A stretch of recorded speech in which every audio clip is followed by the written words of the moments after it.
Our theme this month is it's beginning to look a lot like Christmas. I've been flopping back and forth between holidays and Christmas on this theme for the whole month of November because the talks either address one or the other of those two. Today definitely addresses Christmas, and the topic is the miracle within.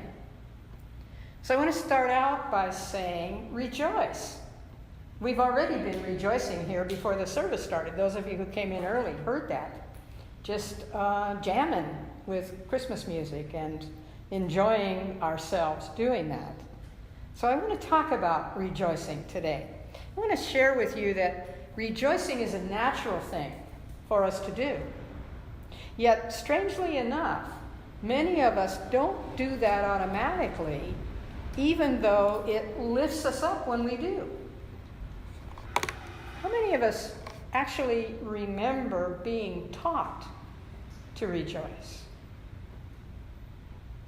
In school? At home? In dance class maybe? Or playing in sports activities?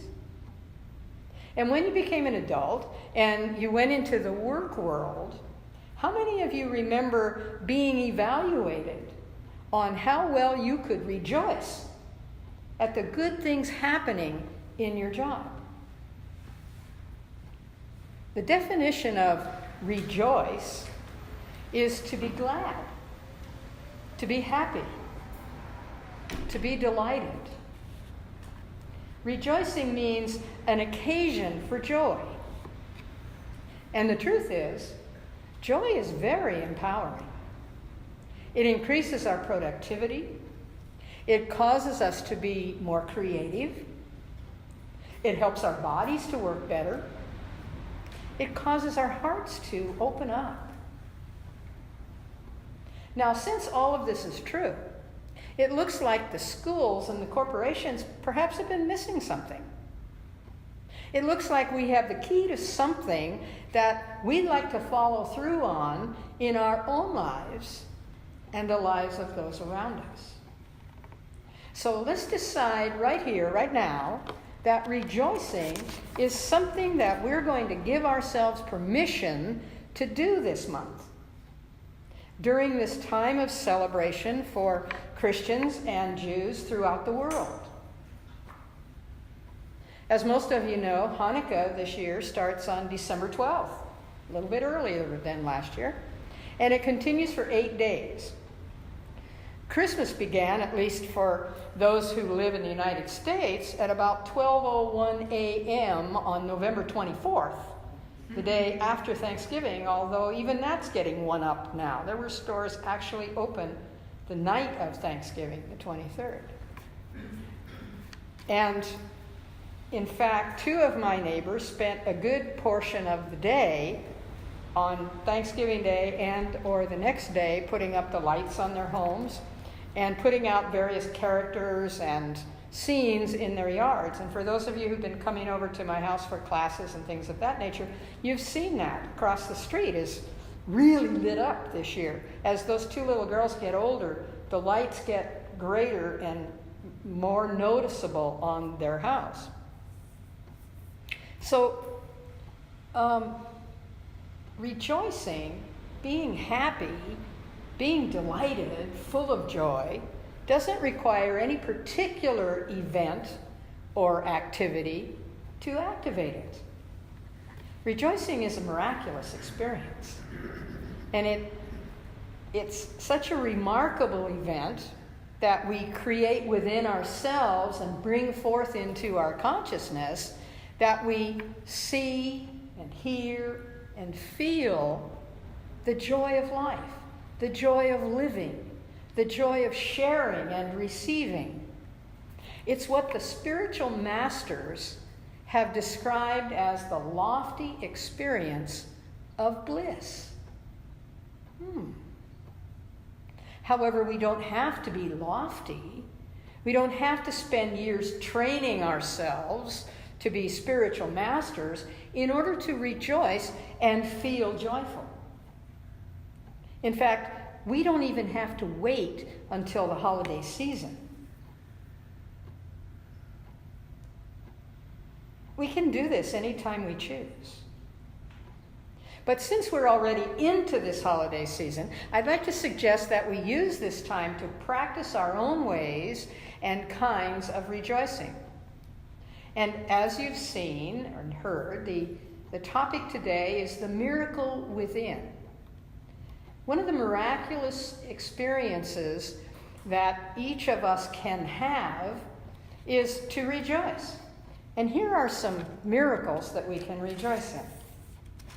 Each day is the birth of a new day.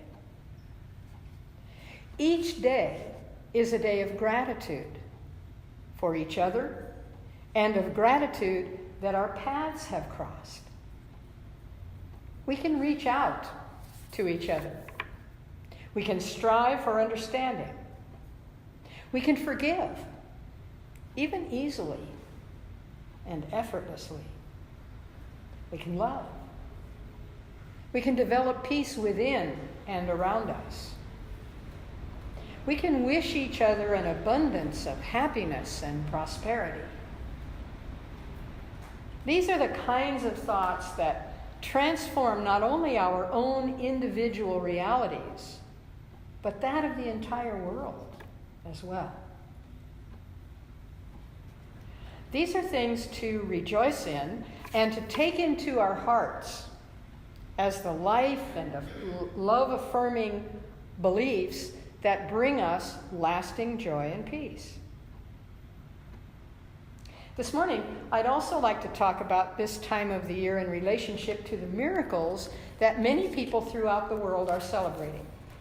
I believe our celebrations are much more than, or are made much more joyous when we have an understanding and an appreciation of their meaning, of their origins, and of their relationship to the times in which they began.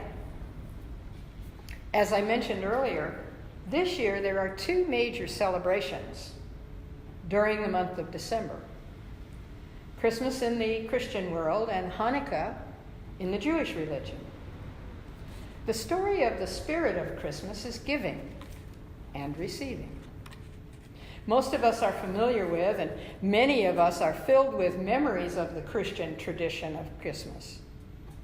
At least the part that includes food, presents, decorations, parades, traffic, crowds. But Christmas is also a time when we can look at the birth of new ideas, new ways of relating to our lives and how we live them. Christmas is also a time to see the wonder in life, to see differences from afar coming together into acknowledgement and agreement as we come together in the same place and in the same mind. And Christmas is a time to appreciate not only prosperity, but richness, opulence, even in the most modest circumstances, the most modest surroundings. In the Jewish tradition, the spirit of Hanukkah is freedom and abundance. The story of Hanukkah, originally known as the Festival of Lights, commemorates a miracle that occurred around 165 before the Common Era, after Judas Maccabeus and his followers declared the reclamation of Israel from the Greeks. During that time in history, the Greek emperor had prohibited any religions that did not worship Greek gods. The Temple of Jerusalem had been turned into a Greek shrine, and the Jews were forbidden to practice Jewish customs or to celebrate their holidays. But eventually, the followers of Judas Maccabeus were victorious over the Greeks, and their beloved temple was returned to them. So as a part of their rededication ceremony, they began an 8-day purification rite. And incidentally, the word Hanukkah from the Hebrew translates as dedication. So at the beginning of this 8-day purification ritual, they discovered that there was only enough oil in the temple candelabra to burn the menorah for 1 day. And they knew it would take approximately 8 days to process raw olive oil into the pure oil necessary to burn. Yet miraculously, the menorah in the temple burned brightly for 8 continuous days. And since that time, the Jewish people have observed Hanukkah in remembrance of their struggle, first of all, for religious freedom, and secondly, for the miracle of restoration symbolized by the abundance of oil. I find it interesting that 2 of the major religions in the world choose to celebrate some type of miraculous event, all within 1 month of each other on the modern calendar. And periodically, a third faith, Islam, also celebrates during this time of the year. Their calendar is such that it rotates through the months. But ever so often, Ramadan also appears during the month of December. So we'll watch for that to recycle itself back into this time of the year. But right now, within 1 month of each other on the modern calendar, we have the Jewish celebration of Hanukkah and the Christian celebration of Christmas. And it's more than curious that such a large population, or percentage of population on the planet, have found a reason this month to join in prayer, to join in the exchanging of presents, the sharing of food at the same time. I found this news bulletin on the internet, which I cannot resist sharing with you. It's a little bit irreverent, but it's meant only in fun. So I trust you'll see the humor in it. The bulletin was headlined, Chrismaka. Hanukkah, Christmas. Chrismaka. Unexpected merger, and it goes like this. Continuing the current trend of large-scale mergers and acquisitions, it was announced today at a press conference that Christmas and Hanukkah will merge. An industry source was quoted as saying the deal had been in the works for over 1,300 years. While details were not available at press time, it's believed that the overhead cost of having 12 days of Christmas and 8 days of Hanukkah was becoming prohibitive for both sides.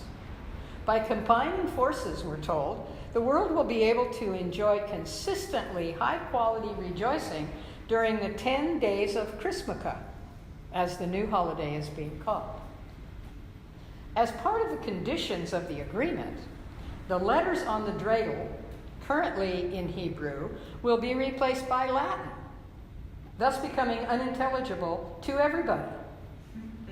Also, instead of a great miracle happened here, the message on the dreidel will be more generic.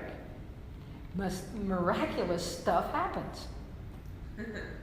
In exchange, it's believed that the Jews will be allowed to use Santa Claus and his vast merchandising resources for buying and delivering their gifts. One of the sticking points holding up the agreement for at least 300 years was the question of whether Jewish children could leave milk and cookies for Santa even after having eaten meat for dinner. A breakthrough came through just a couple of years ago when Oreo cookies were finally declared to be kosher. All sides appear happy about this. The press conference concluded at this point with everyone present joining together in singing a rousing rendition of Oy Vey, All Ye Faithful. Certainly it would seem that the things which separate us from each other frequently are of such insignificance that with very little effort we can find the humor in them. So on a more serious note, there are countless other expressions from spiritual writings about reasons for rejoicing. Listen to the words of Swami Muktananda, a Hindu. Honor your own self. Meditate on your own self. Worship your own self. Kneel to your own self. Understand your own self. Your God dwells within you as you. And from Ianla Van Zandt, who is a New Thought writer, in her book, One Day My Soul Just Opened Up, the words, I am the light of the world. I'm an instrument of the divine. I am the greatest miracle in the world. The truth of who I am cannot be altered or changed.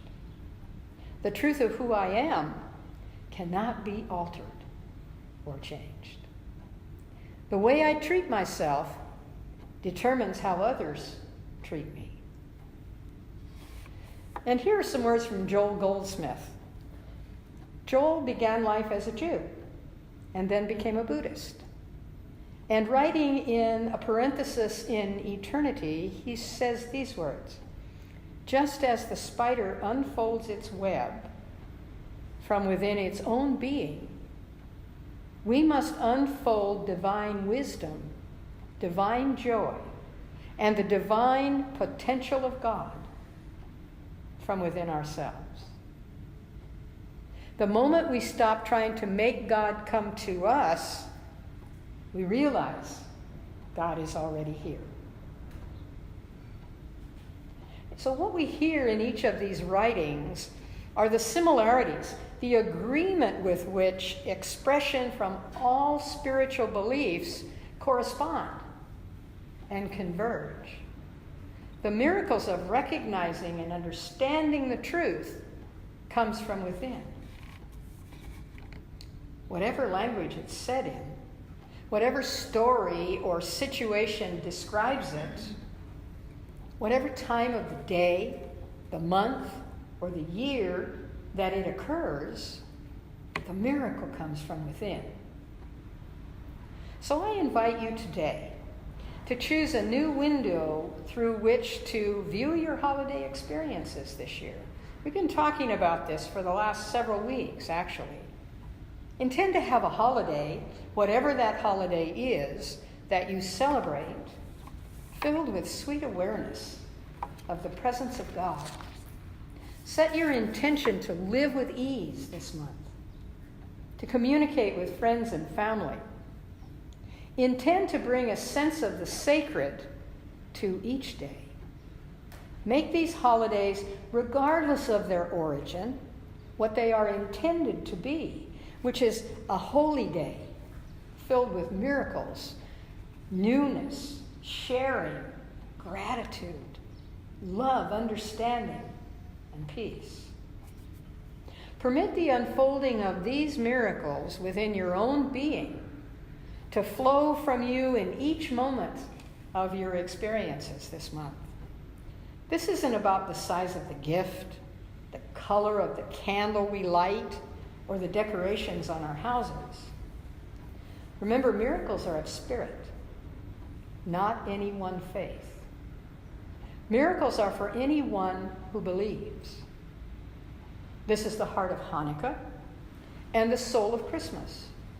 The more we allow ourselves to recognize wisdom and truth in all spiritual paths, the closer to wholeness we become. And remember the definition of miracle. It's simply a remarkable event. So whether we believe the stories of the Christmas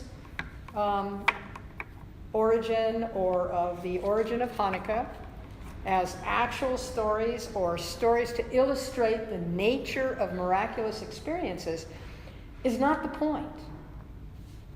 The point is that we recognize miraculous events can and do occur in all life, including our own. Mary Morrissey, in her writings on opening to a miracle, said it like this: we all yearn for the miracle of a greater, deeper connection with life, We don't just want to be pacified by our faith. We want something that grows in us, the power of who we are as daughters and sons of the living God. Miracles aren't outside what's natural, but are perfectly aligned with universal spiritual laws. So in this month of celebration, of bright lights, of holiday music, of giving and receiving, I invite you to be mindful of the miracle within you. Be open to accepting your own miraculous potential and to rejoice in that discovery. Rejoicing is our nature, and it brings us into conscious communion with Divine Spirit, our source. Rejoicing is our nature, and it provides the opportunity for each of us to honor our own miracles of being. And so it is.